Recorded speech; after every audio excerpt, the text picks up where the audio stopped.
Right, so here's module 4, Darren here again. Better late than never. I apologize.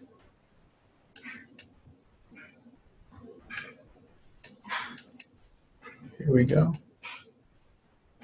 This is week 4 of HTH E36201, RBT Online, Introduction to Applied Behavior Analysis. I'm Darren Aitchison. This is module 4, Documentation and Recording and Behavior Analysis.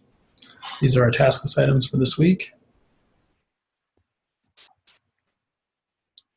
And this is a short, there's only 2 key terms, session notes and documentation. These only apply to in-home. So if you work in a school, chances are you don't do these, or you do something a little bit different. So session notes are written every time there's a therapy session, whether it's in the home, in the clinic, wherever you may be. The session notes are written for every session. These include a brief summary as well as any changes that were made to the treatment plan. It's important to use professional objective language in your notes. So you never want to read a statement like he was whiny today, or he was complaining, or he was feeling crappy. We want to be more specific than that.